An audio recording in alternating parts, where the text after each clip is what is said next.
In this video, we're going to look at the relationship of Sun and Saturn, and we will be looking at how these two planets are very opposite in nature and can be looked at as inimical to each other, but we're also going to look at how these planets are similar.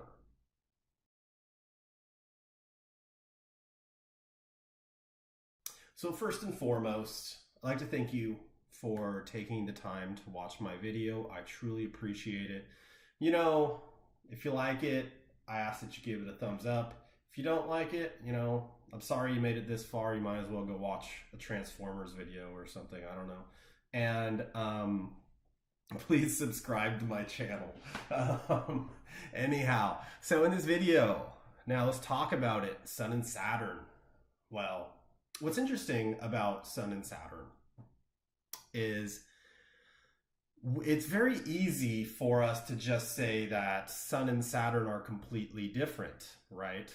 Like, for example, let's just look up this obvious graphic right here. What we see here is in this graphic, it's kind of color-coded where Sun's Mula Trikona is, Saturn's Mula Trikona is, where Sun is exalted over here in Aries. Saturn is also debilitated in Aries, where Saturn is exalted in Libra, Sun is debilitated in Libra, and their Mula Trikones are 7 signs away from each other. And so by looking at this, you can start to see what looks like the opposite nature of the Sun and Saturn. And so, but also if you look at kind of what are the popularly known qualities of Sun and Saturn, just real quick, I'm just going to summarize this. I assume you have an understanding of this already.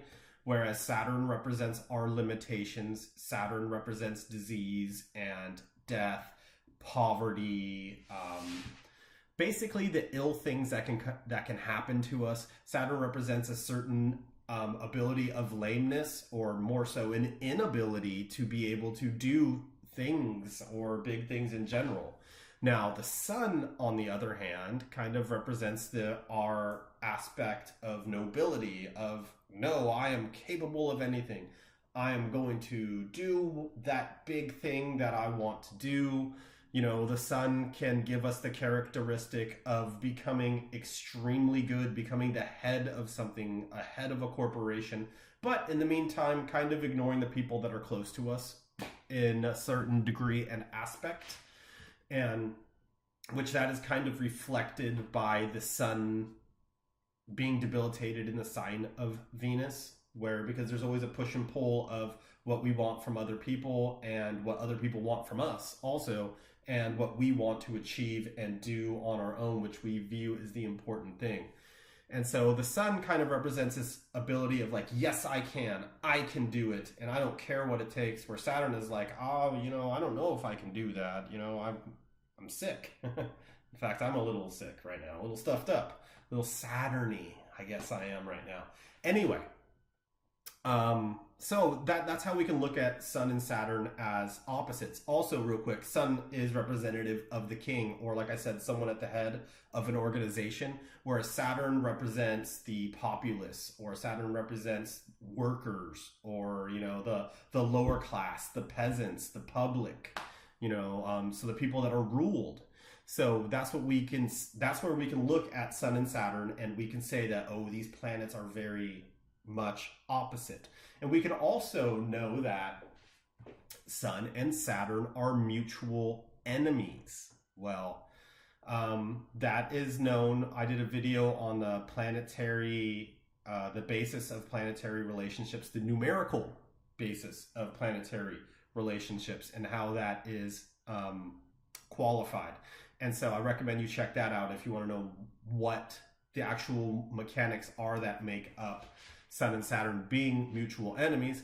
But basically, Saturn sees Sun as an enemy when Sun is influencing Saturn, and Saturn sees Sun as an enemy if Sun is influencing Saturn.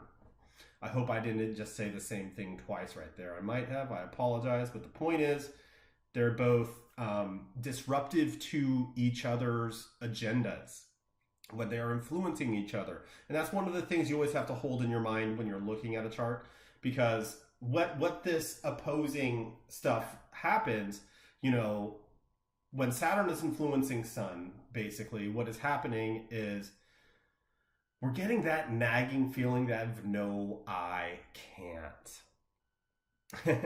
We're getting that feeling of, I want to go be the head of the corporation, but I don't think I'm capable of doing that. I don't think I have the capacity or the ability to do that. It makes us question ourselves, not just question ourselves, but kind of have an answer to that question of no, I can't do that. Not just question our abilities, but derail ourselves. It's a little bit of a psychological process, psychological mental process that happens when you get Saturn and Sun Saturn affecting Sun.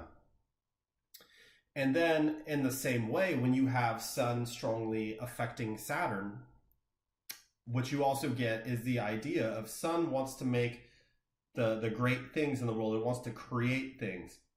Well, the Sun is going, by influencing Saturn, the Sun is going to try and be, like, one of the things that can happen with Sun influencing Saturn, this can be a person that will be known for their imperfections, right?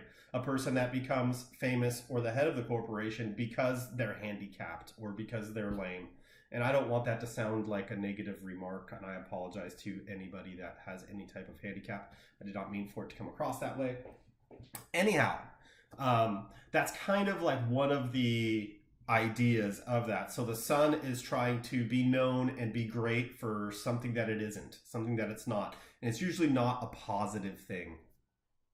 And so that's kind of the idea of what we get with it.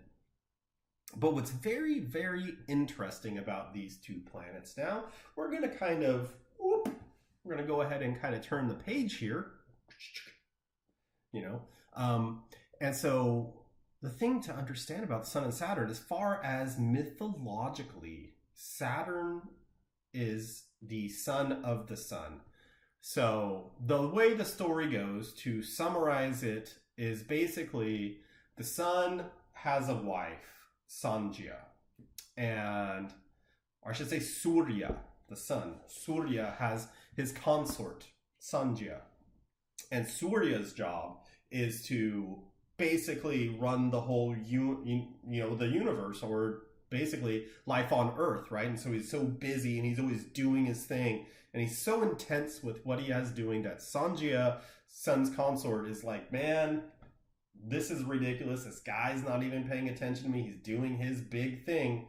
And I bet I could just leave. It's like, she's like, I want to leave. I want to go down to Earth. I don't want to be up here with Surya. I want to go down to Earth. I bet I can just leave Chaya. I bet I can just leave this duplicate of myself. Chaya is also known as shadow. So I could basically leave this clone of myself, or this shadow, or this replicate of myself here, almost like a mannequin. And this guy's not even going to notice, I'm going to go down and run, I'm going to go turn myself into a horse and go run around and enjoy the world. And then finally, Surya gets to the point where he's like, I need to procreate. Where is my consort? And so Surya goes, he's so busy and so involved with who he is in his own self that he doesn't even notice.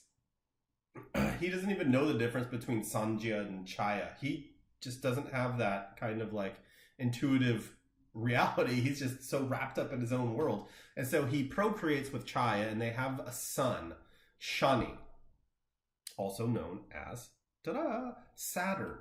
And so that's kind of like that whole drama right there going across it, is that Surya's not happy with this fact when he finds out about this reality, that it's not his real wife, that it's not his true son, but it is his offspring. It's not, and so there's like this kind of inimical relationship where the Sun, or Surya, like excuse me, he looks down on Shani. He shuns Shani. That is what is happening here. And at the same time, Shani naturally doesn't like being disrespected by by Surya. And so what we can see right there, what's very interesting about that situation is that that kind of shows us this inimical thing where, the sun or Surya is about, the big things that we have to do that makes the world go round for us, right? Like working, like in this day and age, it would be considered career, or not just necessarily career, but even our status, even being the head of that organization or whatever. Whereas what shani is it's like it's feeling that disrespect from the father. I mean, and what's worse than a disrespect from your progenitor, right? Your father or whatever. And so that's where Saturn is lame, is like he's born into a situation where he is incapable of having a good experience from this. And this is kind of why Saturn can be said to be related to death and disease, poverty, and all of these unfortunate karmas or circumstances that we face here on this planet. Now, so I just wanted to touch on that mythology. I want to touch on that relationship and how that further solidifies what that Saturn and Sun's kind of inimical relationship towards each other. Now, what's also very interesting about Sun and Saturn, though, is that Saturn, there's a book by Robert Svoboda, and I recommend that you read it and you check it out and you get it in your library. It is called The Greatness of Saturn. Because Saturn is also about our greatness and about achieving greatness and doing the big things in life. And Sun Sun is also indicative of us working towards great things in life. And remember, they are father and son. Saturn is cut of the cloth of Sun, of Surya. And so what that shows us is that Saturn represents the opposite approach to greatness that the Sun does, but they both represent a great approach. Now, I've talked about how Saturn is representative of this idea of I can't. Well, that same kind of energy on the other side of the polarity of I can't is about, well, instead of going like I can't, like Saturn says I can't if you're looking at the great things you have to do. If you're just looking up at the great things that you want to achieve and you're going to make these lists and stuff and you're going to have these big goals that you're focused on, but you're going to use Saturn to get there, you're not going to get anywhere. Because what Saturn does is Saturn is the energy of saying, okay, I just need to focus on this one task right now in front of me, put one foot in front of the other, do the best job with what I have to work with right here in my reality. And so in other words, it makes someone very hardworking, very focused on where they're at, accomplishing every last little deed of every task, finishing the task that is in front of them. That is how Saturn leads someone to greatness. Sun leads someone to greatness by pure inspiration of that's where I want to go, and never taking their eyes off the prize, always staying fixated on that goal and just that's where I'm going to be, projecting themselves there and doing everything.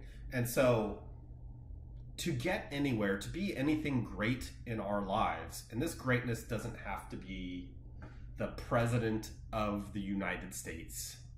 Well, we know that because look at our current president. Anyhow, but to get to those places though, to get to that little position of power, or not even of power, but to your ultimate expression of who you are, if you get there, if you're using your Saturn, you get there by using the hard work. And if you're using both Sun and Saturn, you're going to get there by using the hard work and putting in the hard work while staying focused on the goal. The only thing is, now let's go ahead and twist this around back to what we were saying with Sun influencing Saturn. So with Sun influencing Saturn, what that'll do, if that Saturn is taking you to that great goal, you're going to want to be seen because of your hard work. You're going to want to be seen as well, I'm great because I was so hardworking. Because, I toiled forever. That's why I'm at the top. It can give people that kind of mentality about them. It is not necessarily negative, not necessarily positive, depending on the other placement of the other person's planets in their chart and the way that they choose to act, yada, yada, yada. Then you will see that. And then with Saturn influencing Sun. So whereas Sun wants to look up, and is like, that's what I'm going to do now. It's like you get the opposite mentality with Saturn influencing Sun, which is just like, it's a way more humble king. It's a leader by example. These are the types of people who will just get into their position of power because they did it, but they'll be a little bit more quiet about it. Now, of course, the question becomes, how do you qualify whether somebody's birth chart they're going to act one way like that or one or another way? It's a very intricate process. You're going to want to look at things like Shadbala scores. You're going to want to look at exact planetary aspects. You are going to also want to take into consideration the dignity of the planets. The list goes on and on and on. You want to use all the techniques that you use in astrology for gauging the competency, prominence, and the general capacity, inherent capacity of the planet to produce its agenda, and which one is stronger and who is influencing who stronger and more. And is that energy going to be more overpowering? And is Saturn in a position where it can absorb the Sun's energy and keep going? Is it in a place where it is going to get easily overpowered by Sun? But maybe they're not influencing each other. What is the degree of influence? There's a lot of stuff to read into it. And there's a lot of other planets that are in play also. But anyhow, I'm getting off on a tangent here. But the most important part is to just think about this. That because one of the things I love about astrology is all the time, the more that you study astrology, the more and more you see these, what I call apparent conundrums, these apparent opposites, these apparent paradoxes. And Sun and Saturn represent that, where they show these two inimical forces that are looking to work against each other, but they actually are moving you towards the same thing. So it's very fascinating. Very fascinating. And I think, honestly, when it comes to studying astrology, when you could start to balance these things and hold this paradox in your hand and realize that both things are true, both things are opposite, but both are happening, and just kind of accepting that, understanding that, and just kind of categorizing that or whatever, compartmentalizing that in your mind as a fact, and just moving forward and knowing when to apply the techniques, which comes through time and practice and looking at many charts and meeting with many people, then it'll start to make a lot more sense. But I love that kind of apparent differences, and that's why I like this video. It's so fun. It's so great. The planet of greatness, the planets of greatness. That's what makes this topic so great and fascinating to me. And I could sit here and I could milk it for like 30 more minutes, but unfortunately this video is probably already long enough. You've probably already tuned into something else. You're probably already watching that next Baywatch episode, or insert counterculture reference here kind of thing. I don't know. Anyhow, thank you for watching, taking the time to watch my video and to listen to me ramble on and on and on. And, well, thank you for watching. And namaste.